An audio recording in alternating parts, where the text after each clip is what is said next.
idol na idol ko po kayo, ma'am.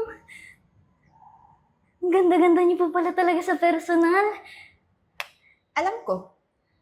Pero alam mo ba, nasira yung umaga ko. Kasi ang ingay mo, buong building naririnig yung pangit mong boses. Ma'am, pasensya na po. Eden, ano ba ka ba naman? Hayaan mo na nga yung janitors dyan. Wala namang ginagawang masama sa'yo eh. Pwede, Nag-attitude ka na naman ha? Nasa public area tayo, oh. pwede ba manahimik ka? Alam kong manager kita, pero hindi tamang nag-iingay ka sa ganitong oras. Pasensya na po, ma'am. Kaya sa susunod, huwag ka nang kumanta. Kasi, baka umulan pa. Tara na, Ano Marimar. ka ba? Tara na. Miss, pagpasensyahan mo na yung alaga ko ha. Ganun kasi yun eh. Sikat nga Pasensya pero may pagka-attitude. Pero in fairness sa'yo ha, narinig kita pero bandang dulo na yung kanta narinig ko eh. Baka pwede naman paulit. Parinig naman ang boses mo. Nahiya po ako eh. Ano ka ba? Huwag kang mahiya. Sige na. Malay mo, di ba, ma-discover kita tapos sisikat ka. Ay, sige po. Ang pangarap ko'y nagmula... Marimar! Ay, sandali lang ha. Excuse me. Bilisan mo! Oh, ma. Anong ginagawa niyo dito? Anak, kailangan kasi namin ng pera. Yung papa mo, malala na yung sakit niya. Tsaka nga pala, te. Kailangan po ng pambayad sa tuition. Malapit na po yung exam namin. Huwag kayong mag-alala, ma. Ako nang bahala doon. Nga pala, ma. Sabi nung manager namin, baka daw po ma-discover ako kasi narinig niya po yung boses ko. Talaga? Ano ba, te? Opo. Kasi kumakanta po ako kanina. Tapos narinig niya po yun. At sabi niya po, sisikat daw po ako. Excuse me? Ma'am, kayo pala. Tama ba yung narinig ko? Nasisikat ka? Nagpapatawa ka naman? Naniwala ka naman sa sinabi ng manager ko? Sa itsura mo pa lang, basura ka na. Katulad ng pamilya mo.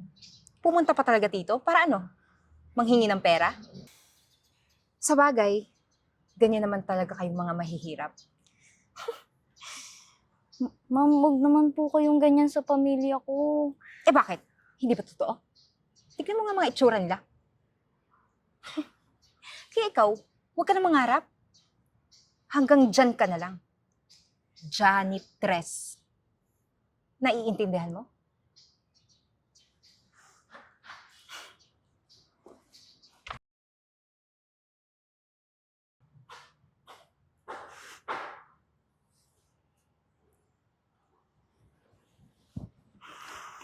Oo. Tsaka pauwi na rin kami. Hinahanap ko lang yung alaga ko. Bigla na nawala dito kung saan-saan nagsusuot eh. Sige, sige, sige. Bye-bye.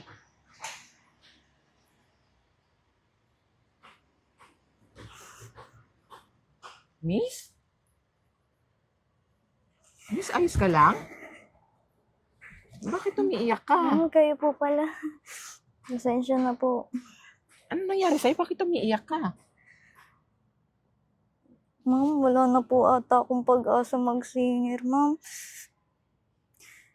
Kasi, sabi po ni Ma'am Eden, basura daw po ako. Ano ka ba? Naniwala ka naman sa kanya. Alam mo, ang dapat mong gawin, dapat magtiwala ka sa sarili mo. Magtiwala ka sa kakayanan mo. Tsaka, ang galing-galing mo kaya. Alam mo, nakikitaan kita ng potensyal eh. Kasi si Eden, gaya din siya sa'yo. Kagaya mo, dati. Yung mga nagsisimula pa lang, di ba? Alam mo, bakit kaya videohan na lang kita?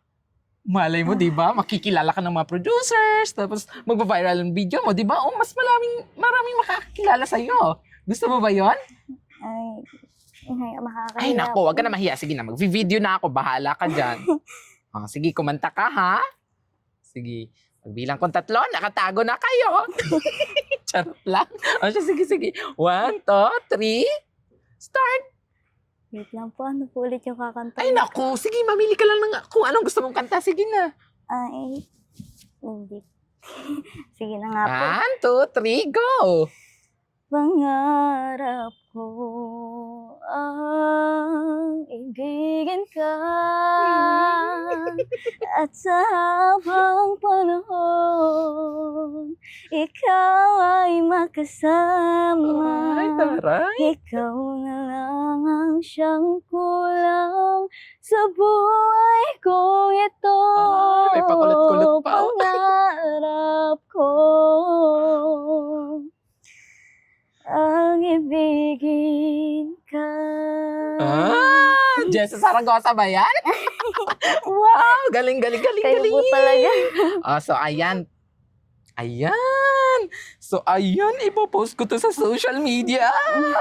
Ayos lang sa'yo, ipopost ko, ha? Sige po. Ayan. So, paano? Mauna na ako, ha? Kasi hinahanap ko kasi yung alaga ko, eh. Alam mo naman, spoiled talaga sa akin yun. Sige po. So, Maraming sige, salamat po. Mag-ingat ka, ha? Huwag kang Ingat panghinaan ng loob. Hindi po. Ingat din po kayo. Ingat sila Salamat. sa akin.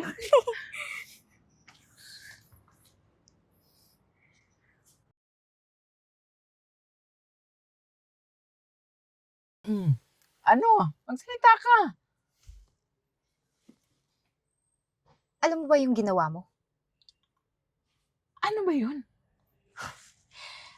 Alam mo ikaw, naiinis na ako sa'yo. Alam kong manager kita. Pero bakit mo in-upload yung video ng basurang janitress yun? Tingnan mo! 1 hour pa lang, 3 million views na. Samantalang yung akin, kalahating milyon lang. Oo nga, no. Hala, ang galing.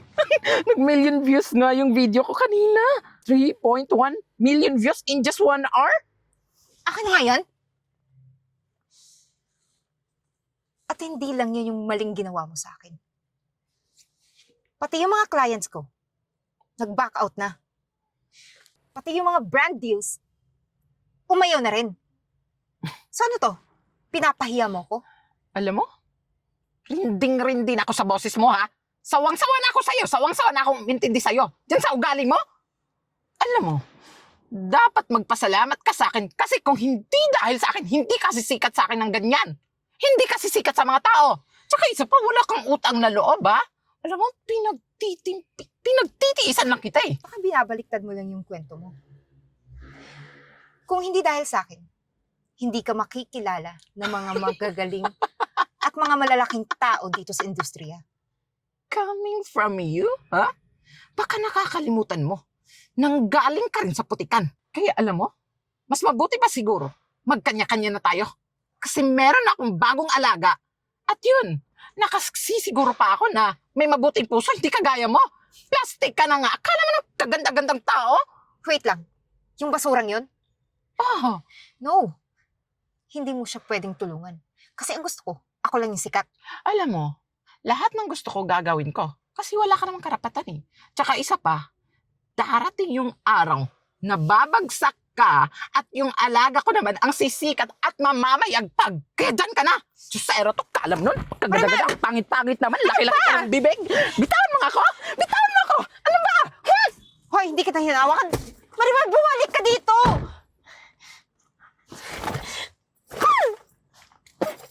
Manda ka sa akin, basura ka.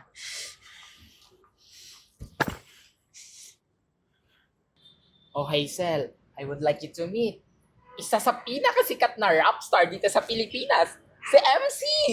Oh my God, idol na idol ko po kayo. Oh, di ba? Dahil magkakaroon lang naman kayo ng collaboration at magtatambalan kayong dalawa sa isang music video. Totoo po ba? Oo nga. Totoo. Nakita ko kasi yung video mo. Kaya, kinonta ko si Marimar para makipag-collab sa'yo. Di ba? Oh, di ba? Bueno, mano yan. Tsaka hindi lang yun, ha? panigurado, magkakaroon ka rin ng maraming endorsement tsaka maraming ko-contact sa'yo ng mga producers, di ba? Magkakaroon ka ng mga pelikula, etc. Marimar, pasensya na ha, na-disturbo ko kayo. Kailangan ko kausapin si Marimar. Marimar, tulungan mo naman ako. Lubog na kasi ako sa utang. Narimati na yung kotse ko, pati yung kondo ko. Hindi mag-swimming ka. Problema ba yon? Marimar, wag naman ngayon. Maging seryoso ka naman. Kailangan ko talaga ng tulong mo. Baka naman pwede mo ako ma-endorse sa mga clients mo. Sige na, baka mabigyan ako ng project. Naku, Eden, pasensya ka na ha, pero sirang-sira ka na kasi sa mga kliyente natin dati. Alam mo yon, palaos ka na kasi. Tsaka isa pa, eto, pinakilala ko pa nga sa inyo. Ay, sorry, Minis. Ipinakikilala ng buong sambayan ng Pilipino ang nag-iisang Hazel. Tsaka alam mo naman, di ba? Siya na yung bagong alaga ko. Tsaka isa na siya sa pinakasikat dito sa Pilipinas. Baka naman pwede kami mag-collab, di ba? Paano mag-collab, Eden? Sirang-sira ka na. Sirang-sira ka na sa mata ng publiko. Ano ka ba naman? Pero, wait. Alam mo, may naisip ako. Pagbibigyan kita. Pero, sa isang kondisyon, mag-sorry ka muna kay Hazel. So, ibig mong sabihin, pag nag-sorry na ako, pwede na kami mag-collab? Possible. Pero sige na, mag-sorry ka muna. Dali. Hazel, sorry pala sa mga nagawa ko dati. Doon sa mga sinabi ko, pinagsisihan ko naman yung lahat ng yun eh. Baka pwede na kami mag-collab? Ay, naku Hazel, inaantay niya ata yung sagot mo. Ma'am, nabibigyan ka pa naman po ng second chance, pero sana po maging leksyon na po yun sa inyo. Promise, hindi ko na talaga uulitin. Okay na. Uy, alis ka na. Ha? Akala mo, magko-collab kami. Ay. Wala akong sinabing ganun, Eden, ha? Ang sabi ko lang, patatawarin ka niya. Pero hindi ibig sabihin no na kukunin na kita bilang alaga ako. Alam mo, Eden, maghanap ka lang ng bago mong manager. Kasi hindi ko na kayang pagtiisan yung ugali mo, eh. Tsaka sana lang, sa mga nangyari mo sa buhay, ay, nabubulol pa ako. Sa mga nangyari sa buhay mo, di ba? Alam mo yun, nakakakuha ka ng magandang leksyon at aral, lalong-lalo na sa kwentong ito. Kung kwentong pinapalabas natin ngayon. Sige na, alis na ako. Wala ka naman pala matutulong. O, diba? Sabi ko naman kasi sa'yo eh. Sa isang short film, laging nagwawagi yung inaapi. Tsaka yung nang-aapi, laging yung nasa... Saba, syempre. Ano ba naman? Ayun na, yung collaboration yung dalawa, ha? Antayin ko yan. O, sige, mag-usap na kayo. Bahala na kayo dyan.